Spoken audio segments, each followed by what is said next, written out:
Welcome back to the Fantasy Boss Football Show. I'm Ronald, that's Ryan, episode 2. Let's go. Yeah, buddy. Two guys, real rosters on the record.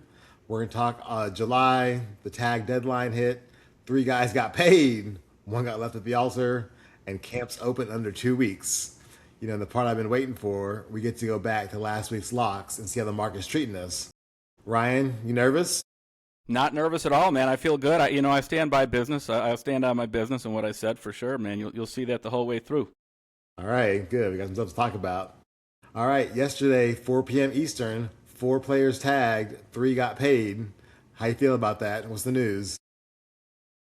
I feel pretty good about it. I like. I mean, I know Jones got paid. I know Pitts got paid. Pickens wanted to get paid, but he's just got tagged. Obviously he's probably not too thrilled. And then, Brees got his bag, which good on him because, if he was going to take that deal and stay with that team, yeah, he was going to need a pretty good sum of money. So I think he got what he wanted and he was, money talk. So I think he sounded like he was happy about it. I think out of all of them, the only real loser is probably Pickens. But I will say, the winner of that might be fantasy managers because I feel like when Pickens has that chip on his shoulder and when he's got that motivation, I feel like that can really carry him a long ways. So, he's got that chip. He's playing. He's being a team player, keeping his head on straight. You got a guy that you want to draft for fantasy. So he might not be happy, but I think the managers will.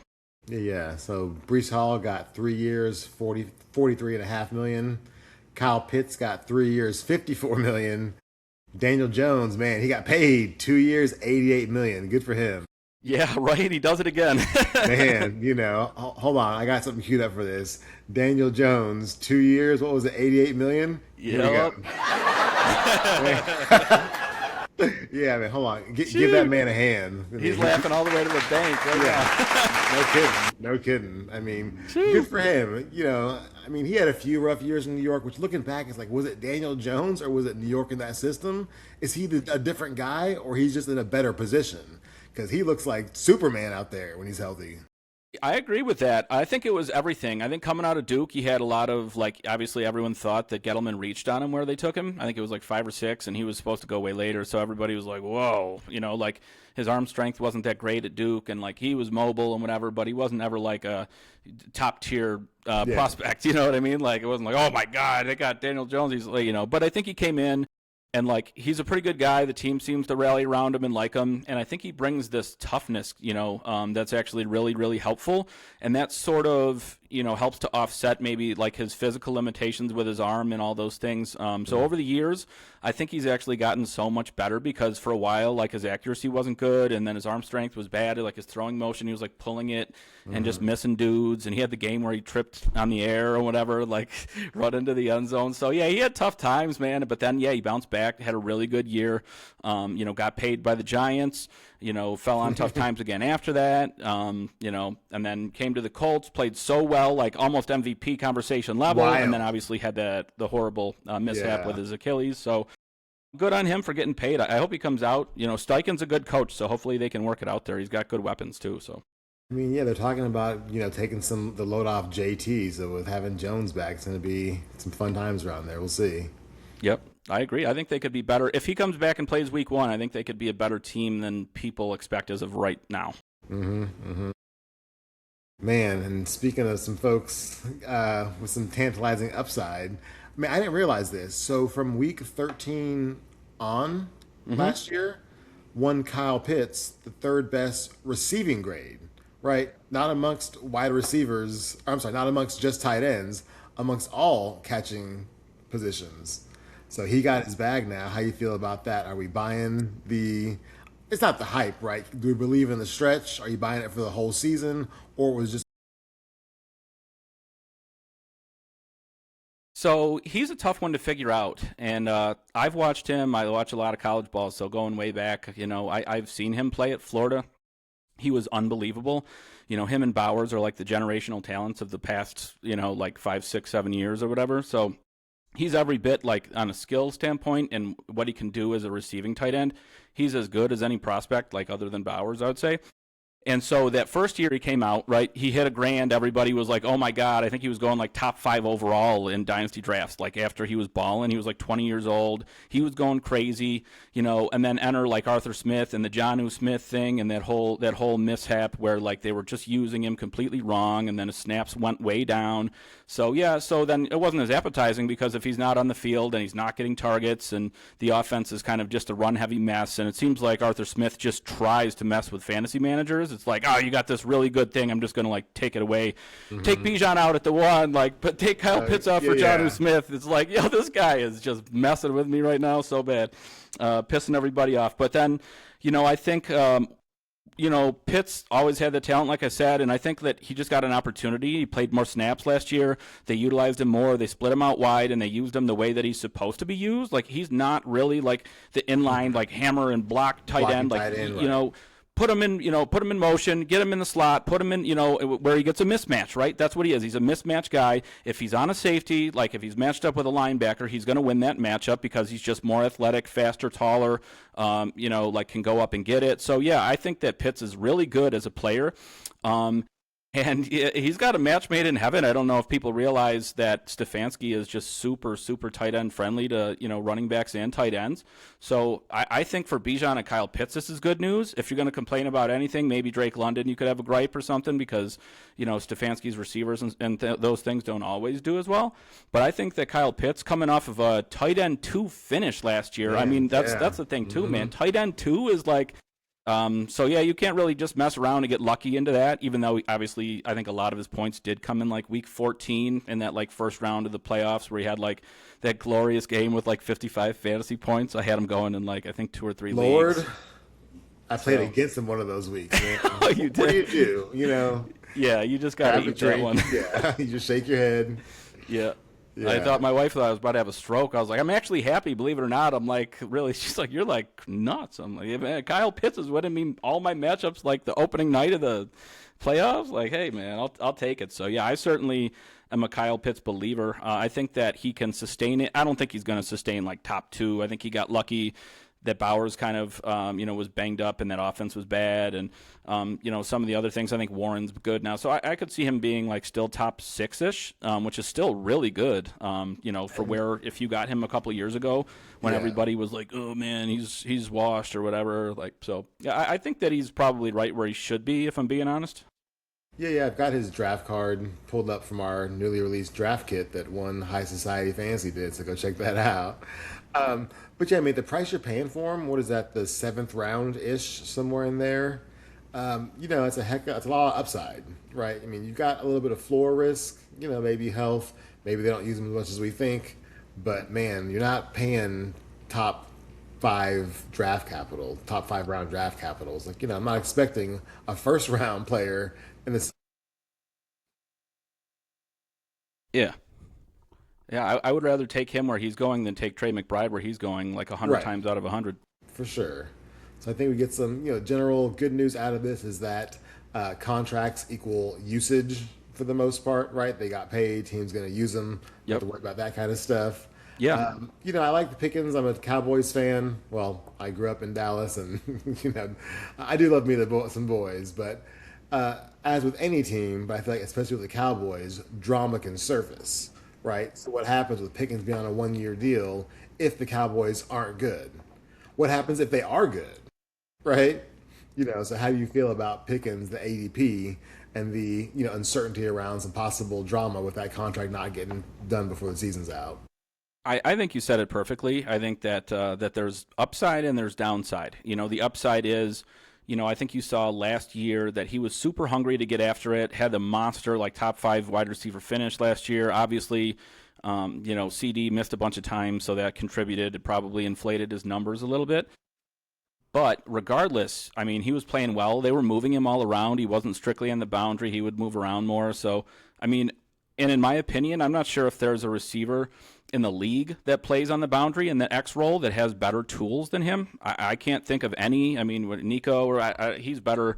Talent-wise, he's better than everybody that can play in the boundary. Nobody's going up and just snatching it like with one hand, like Odell Beckham style, like whenever he wants. So I think that Pickens, talent-wise, is up there with the best of them in the entire league. The only problem is Like you said, one, if he gets disgruntled, how's he going to act? Is he going to hold out? Is he going to do something where you're like, oh my God, I didn't see this coming, but I should have? So yeah, definitely, like you mentioned there, that's there. But then the upside is he's been hungry. He's been after this contract. He wants to get paid. Last year he was on good behavior, performed well. Relatively speaking, was a pretty good teammate and had a really strong year. So I think that he's going to be motivated potentially, and especially if that offense is clicking like it should be and everybody's getting along nicey. I think that he should be fair at ADP. I wouldn't be looking to reach for him because with Lamb back, I would expect for him to be more of the target hog. Like I said, I think that inflated Pickens last year a little bit with the numbers. But, yeah, so I think CD is probably still like kind of the focal point of the passing game. Well, and you read my mind, I was about to say, I feel like while Pickens did great, it was in large part because CD, I don't think took a step back, but there were some targets up for grabs. And, given the 1 year contract they just gave Pickens, clearly Lamb's their guy. They're going to, if for nothing else, to keep the contract value down for Pickens in the future, I imagine they're going to especially funnel targets to CD. So I'll be curious to see if the Cowboys, like sometimes teams do, play against themselves and try to sacrifice some of the production for a better deal in the long term. And then how that then translates to Pickens and the attitude. But I don't know. We'll see. It'll be interesting to see what happens. Yeah, wide range of outcomes on him. The only other point I'll make is if CD is there and he's getting that attention and you do leave Pickens one-on-one on the outside, whether it's in the red zone or from the 50 or whatever, you can almost just put that thing on the board like he's probably going to score. So even if there's slightly less targets available, if he's getting less attention, he might be having more yards per catch. He might have more, opportunities for one-on-one touchdowns and those things, and that's where he actually shines. Like, you get him in one-on-one coverage, he might be as good as any receiver in the league. Yeah, like you said, wide range of outcomes. Be curious to see. All right, let's talk about 3 big names falling. Same question on all 3. At what price does risk become a buy? So we're going to talk through Neighbors, Rice, and Tyreek. Again, the question is, at what point does risk become a buy? So let's start with Neighbors. How you feel there? He's the toughest one to figure out right now. In my opinion, easily the toughest one to figure out. Because with the other guys, you sort of understand what's happening or where they're at. Tyreek's not even signed, and Rashee doesn't have as serious of a knee issue. So I would say for Neighbors, I'm paying really close attention to every single day. Like, I looked last night, and I was just looking through articles, and there was an article saying, yeah, he might be ready sometime during training camp. And I'm like, that's just nothing that I've heard, like, had this coming from nowhere. There was a couple different pages that I saw, so I'm like, but then I heard again there was like a doctor on Instagram or whatever who was on talking about him going on the PUP potentially to start, like week 5 at the earliest. So it's just so tough to know. Like, you just... luckily for redraft players, you're waiting and drafting later, so you get an opportunity to understand where he's at closer to the season. But he got hurt early in the season last year. He's a young guy. He's super athletic. You would think. I know he's had a couple cleanups. I know he had the meniscus and the ACL, so that's obviously more than just the ACL, and that takes a little while longer. But you would think that, especially like Charbonnet's coming back. These guys are coming back in like 7-8 months. And he's had so much longer to get himself right. I just got to believe that he does get right and make a big impact this season. But it might come after week 4. So, you've got to basically, if you're going to go after him, he's got to fall a little bit, to a comfortable place. And you've got to have depth to be able to put him on IR if you have to. Man, I was just looking. Let's see who's around him. So you're spending, what was he around? Pick 40 or so. There he is, 39. Like 17-ish or so, yeah. So he's... wide receivers 20-ish, yeah. So, you're spending a top 4-round pick on him. And, we talked a good bit about Monty the other day. It's like, man, I believe in the talent, right? But having week 4 start when I could grab Monty or Breece Hall or some of these guys, it's like, man, it's a tough choice. And this is why we look through this, because now I'm looking at this. Maybe I take a receiver a little bit earlier if I was thinking about Neighbors, because I've got some great running back value right here that, given the choice, running backs rule fantasy sports, right, especially football.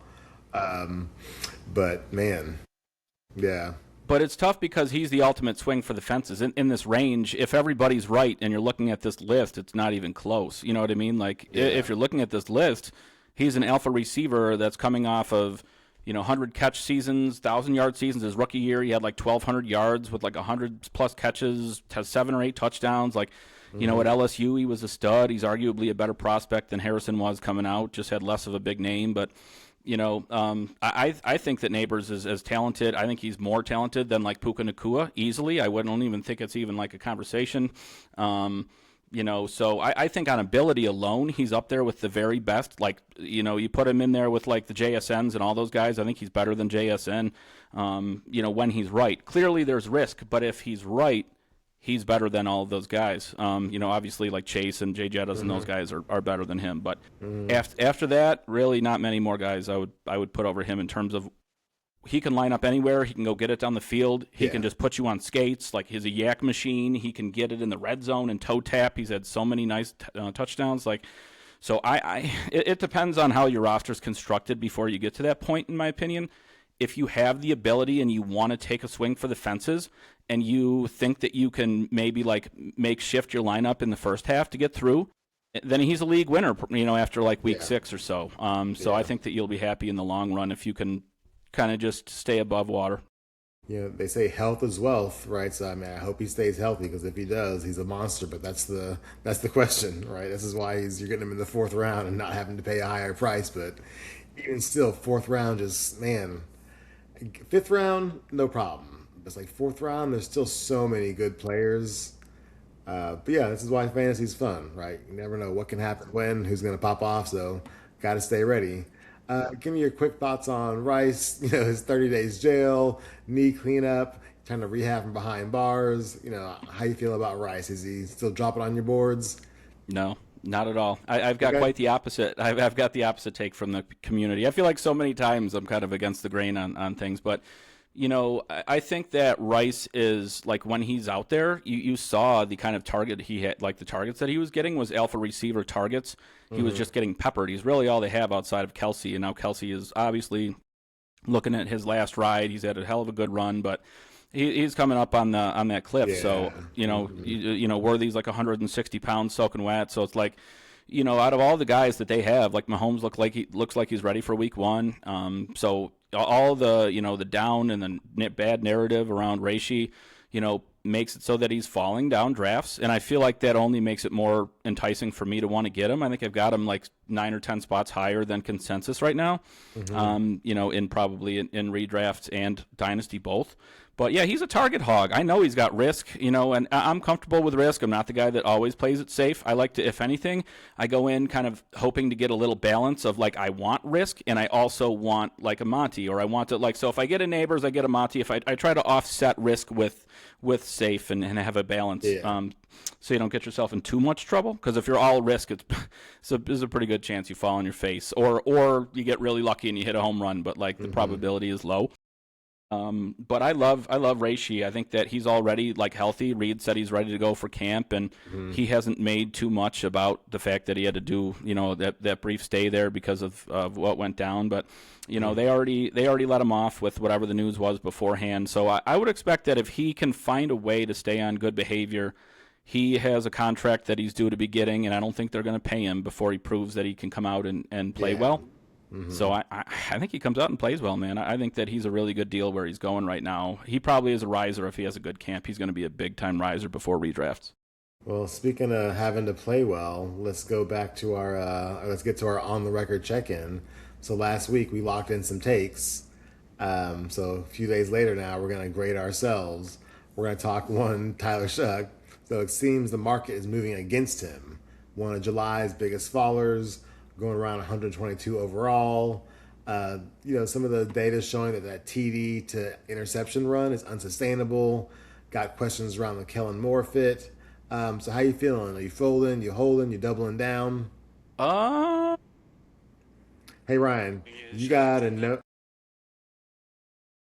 Yeah, I had like 40 people. Hold on, like, let's do it one more time. You getting shocked tonight? Yeah, I had like 40 people send me that. That's right. We getting And, shucked tonight. I don't give a damn what the community says is it about it. Thursday? Yeah, check tonight. We getting shucked tonight. I mean, how is you can't have a song like that and have the guy suck, right? Like, so I'm not too worried about a slip in ADP, but I'm kind of curious as to why. I really don't know. I guess the questions that you were bringing up, but I feel like the consensus is a lot of people feel like Moore and Shough are a good fit together, and especially the fact that he kind of came in halfway through the year, kind of like out of nowhere in the cold, like just came out and had some two weeks to like warm up and wasn't like elite, but did well. And then out of the last, I believe the last 5 out of the last 8 games, he had a top 12 QB finish. So where's he going right now? Mid-20s, like. Yeah. So, he's an absolute steal. I mean, and that was last year. Okay, then they went out and what did they do in the draft? Okay, they used the 8th overall pick on arguably the most talented receiver in the draft. Clearly, he's got a ton of injury risk and whatever. But if you're looking in terms of like ability, Tyson is as good as any receiver that's come out in a couple of years, in my opinion. So I think that was a big win for Tyler Shough. And I think, the fact that they went out and they got Tyson and they got Etienne and they got these guys that they're building around Shough says a lot about how management and the coaching staff feels about him, where they're comfortable enough to put those pieces there because they trust him and they want to go on a run. So I just don't see at his ADP how he could fall at all. I would think he's a riser, and he's not like he wasn't a young rookie. Like, he's had a ton of experience, and he proved that last year. I think he comes out and probably has a good camp. I know I already see him working out, and, obviously the Shough Tonight video, like, he's feeling good about it. He's confident. Moore, seems to like him, and they're in a great situation. So he's one of my favorite late round quarterbacks. And I hope to God that they keep on fading him and that I can get him as late as possible, because I will scoop him every single time. I'm all about Tyler Shough. I think he has a good year. Like, not like, oh, he's going to be like MVP or whatever. I think that he could easily finish top 12. And with his ADP, or 13, 14, 15 or whatever. But either way, he should outperform ADP by at least like 8 to 10 spots. All right, enough on Tyler Shough. Let's move on to the BTJ. So the market moved with us. He's moving up around 79 right now. Consensus is warming. You want to do a quick victory lap?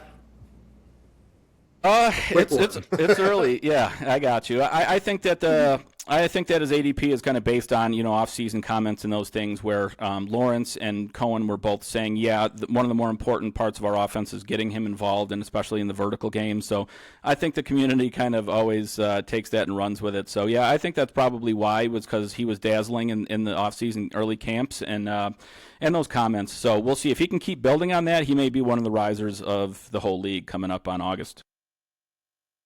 We'll see. I mean, yeah, anything can happen. Ooh, your boy here, one Drake May. Look at Yes, that sir. picture. He just looks like a good old American kid. He really does. He's like the typical, American kid. He's Man. he's a goofball, man. I like Drake May, though. I think he's got a really, really good career ahead of him this year. Or, just for the long haul, I think he's a good one. Yeah, he's inching up there, especially after that AJ Brown trade. How you feel? He's getting pricier and pricier, but I still feel like even in I don't know, man, like the late third round, 37, that's probably good for what you're going to get from him. I'm not drafting a quarterback this early, Right. but how you feel about his price versus his performance? So I feel, I don't know, I feel indifferent, I guess. But, I think that I love the A.J. Brown addition for him. I think that gives him an alpha that he obviously didn't really have. He kind of had to spread it around last year, and he's got another year under his belt. He can run the ball a little bit. But at the same time, he had like the easiest strength of schedule, or one of the top 2 or 3 easiest strength of schedule for any quarterback in the league last year. It was kind of a cakewalk. And I know that that's not exactly the same situation this year. And there's so many times where you see a sophomore regression, whether it was like a Stroud or like a, Daniels, that was not all performance related. But either way, there's a lot of times where you can see like a slight regression, from the year 1 to year 2. And I think it feels like he either stays where he was. I don't think he finishes like QB1. I think he probably finishes top 5, but he might have a little bit of a harder time, with that schedule. And we'll see how it goes. He struggled in the Super Bowl against a good defense, so I guess it remains to be seen. Look at this. Going back to our draft kit that one High Society put together. Check it out, guys. We have him priced too high, which is exactly the take you gave. Yeah, it's hard. I mean, somebody coming off a monster season, it's hard to bet on that. a year later because you're paying for what they already did and hoping that they not only repeat it but do better, right? Because you already paid that penalty and the price. So I think he's going to be fantastic. Is he going to be third round? I hope so for your fantasy team, but I'm not drafting him there. Yeah, if you look at who else is available at the other positions at that point and you take him, I think you're setting yourself up for for tough sledding, in my opinion. Yeah, let's see where Drake May is around here. So even I have Allen lower. In one QB leagues, I'm just not all that interested in taking him. Yeah, there's so many good players. Even Burrow, I have everybody a couple spots. I have Herbert higher than most people have Herbert. But there he is, yeah. Mm-hmm. All right, on from Drake May. Who else we got here? The rest of the crew we talked about last week: Judkins, Montgomery, CMC, Abuka, Wilson. The consensus hasn't moved much on any of them. We'll have to see how things progress towards September. One little wrinkle, though, got Adonai Mitchell moving up 33 spots. Maybe some of that Geno Smith chemistry buzz. Yeah, definitely. Does that scare you off the Wilson stock at all?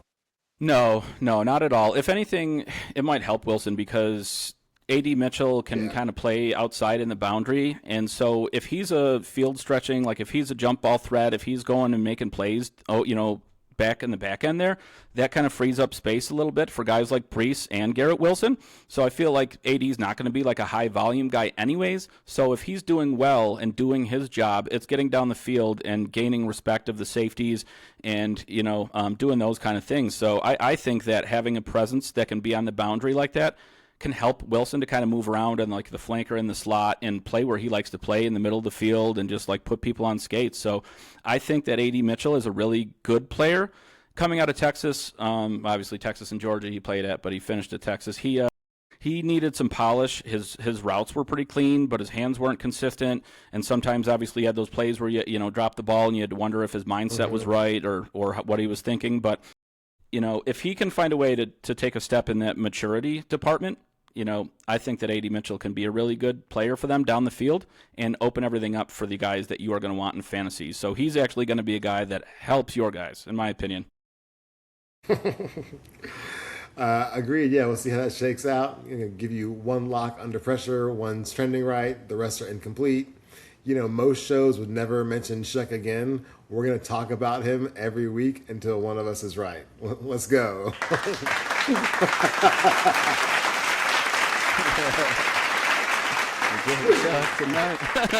Full round of applause for that, man. I'm gonna have so much fun with this. So I'm sorry y'all listening to this. You're gonna hear a lot of this, and just wait till I get more sounds loaded.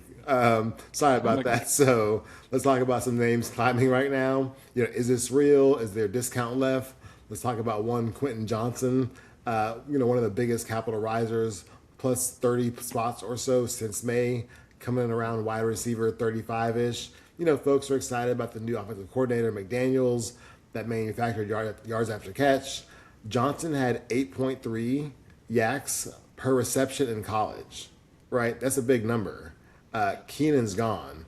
And then we got, wide open opportunity there. How you feel about Johnson in that situation? I'm bullish on the entire offense. I'm higher on Hampton. I'm higher on Herbert. I'm higher on Johnston. I'm higher on Ladd, and I'm higher on Trey Harris. The tight ends are kind of messy. I'm not really higher on them. But so let me get to Johnston, I guess. So he was really raw coming out of TCU. The stats you gave about the yak and all that. He was at TCU. The competition he was playing wasn't all that great. I know they made a deep run, but he had so many screens where like a guy would just miss him and he housed it because he was just big and fast. But he didn't really have any polish. And like even like when he first came into the league, you could see that.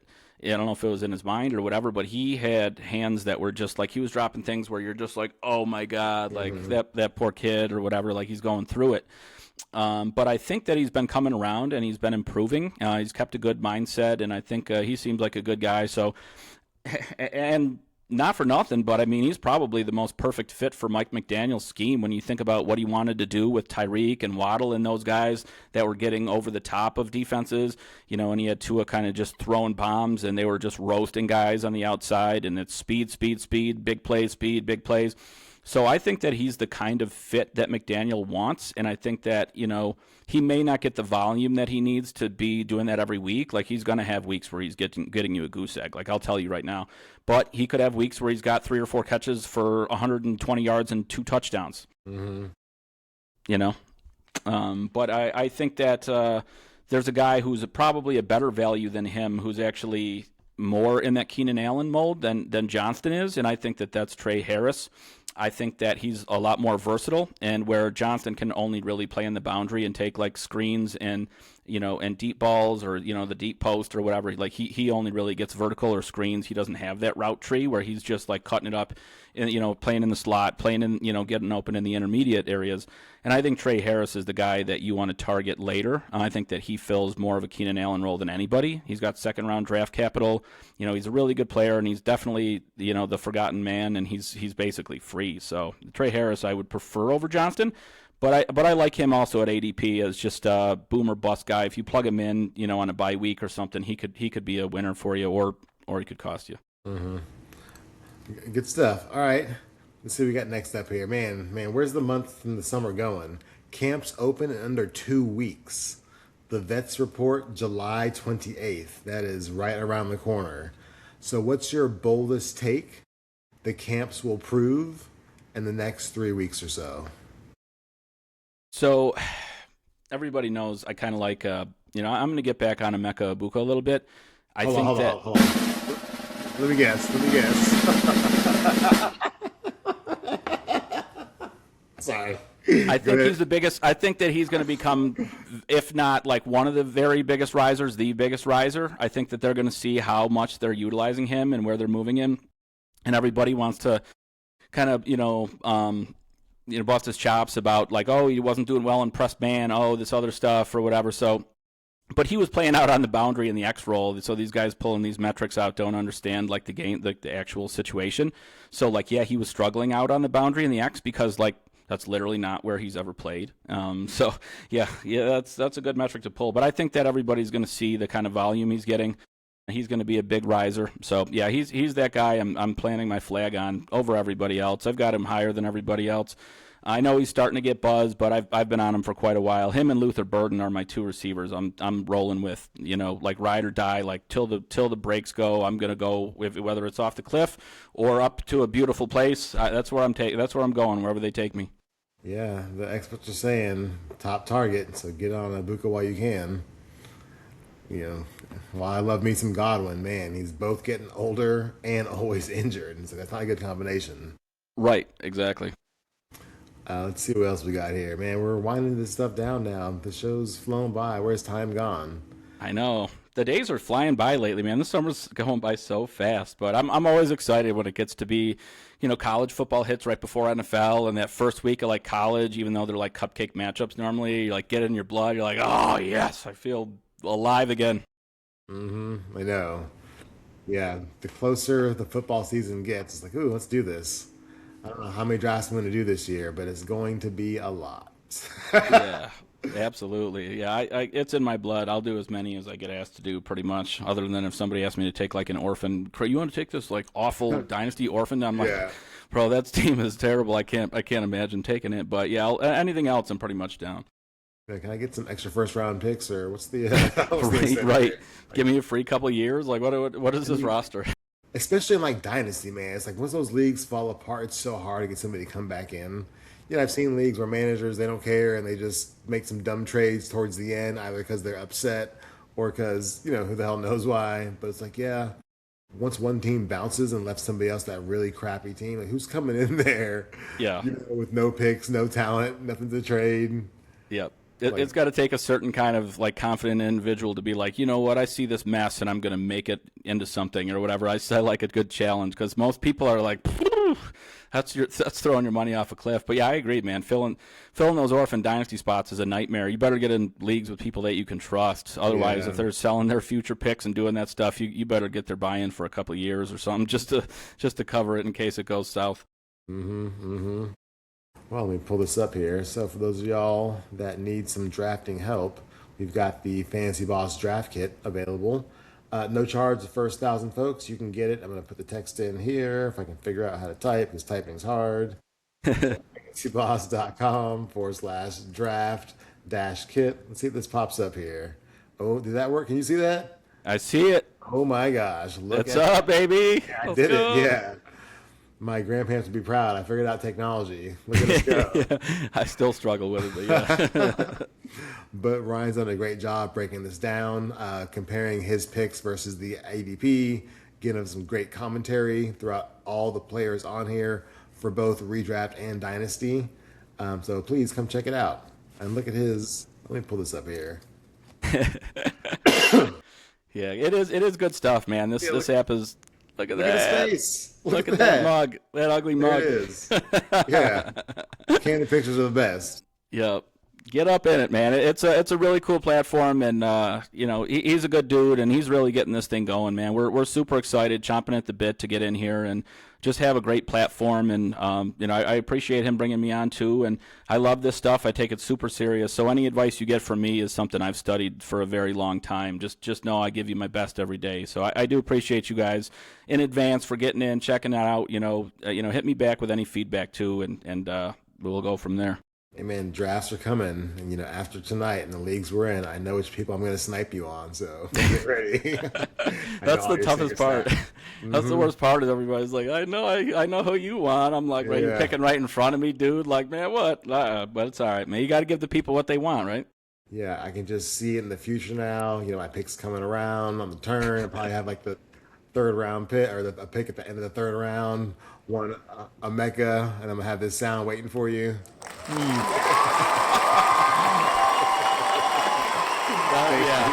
Yeah, we may have to have a scrap on our hands after that. We may go down. I don't know. It's going down. Meet me in the mall. Yeah, it's that's my guy, man. I'm getting him everywhere. I traded for him in like 2 or 3 leagues already. I'm literally like any advice I give you guys, I'm taking my own advice. I'm betting on my own players too, man. So we're riding together through and through.